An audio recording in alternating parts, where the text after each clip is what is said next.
একটি বিষয় আপনার দৃষ্টি আকর্ষণ করছি রেকর্ডের জন্য। আমাদের মাননীয় প্রতিমন্ত্রী জনাব মীর শাহে আলম ওনার আগের বক্তব্য দিতে গিয়ে আমার সম্পর্কে একটি তথ্য দিয়েছিলেন, যে তথ্যটি অসত্য। মাননীয় স্পিকার, উনি ওনার বক্তব্যে বলেছিলেন যে আমাদের মাননীয় একজন সংসদ সদস্য ইশরাক হোসেন উনি একটি দাবিতে আন্দোলন চালিয়েছিলেন গত অন্তর্বর্তী সরকারের সময়। উনি শেখ হাসিনা সরকারের অবৈধ নির্বাচনের বৈধ মেয়র হিসেবে নিজেকে ঘোষণা করার দাবি জানিয়েছিলেন, এবং আমার যতটুকু মনে পড়ে এই আন্দোলনটি বা ওনার এই দাবিটি ঘটেছিল 2025 সালের মে মাসে, যেই সময়টা আমি অন্তর্বর্তী সরকারের কোনো অংশ ছিলাম না। আমি অন্তর্বর্তী সরকার থেকে 2025 সালের ফেব্রুয়ারির শেষ সপ্তাহে পদত্যাগ করেছিলাম।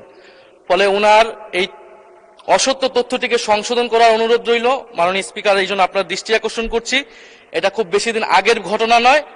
কারণ ওই আন্দোলনের পরে ওনার মনে থাকার কথা, উনি যে ট্রফির কথা বলেছিলেন, ওই আন্দোলনের পরে অন্তর্বর্তী সরকারের প্রধান ডক্টর মোহাম্মদ ইউনূস লন্ডন বৈঠকে গিয়ে মাননীয় সংসদ নেতার কাছে সেই ট্রফিটি দিয়ে এসেছিলেন।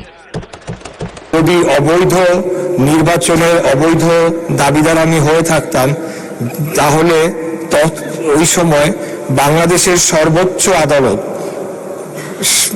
সুপ্রিম কোর্টের আপিলেট ডিভিশনের 7 জন বিচারপতির বেঞ্চে আমার রায়টিকে বহাল রাখা হয়েছিল, যেই আদালতের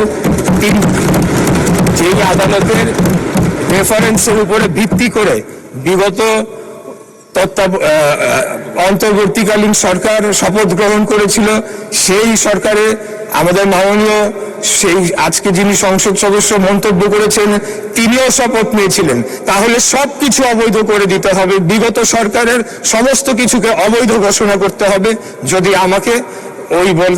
যদি বলা হয় যে আমার ওই রায়টি অবৈধ ছিল, কারণ বাংলাদেশের এপেক্স কোর্ট সুপ্রিম কোর্টের অ্যাপিলেট ডিভিশনের 7 জন বিচারপতির বেঞ্চে আমার রায়টিকে বহাল রাখা হয়েছিল। অতএব আমি এটার তীব্র প্রতিবাদ জানিয়ে আমার বক্তব্য শেষ করছি। ধন্যবাদ সবাইকে।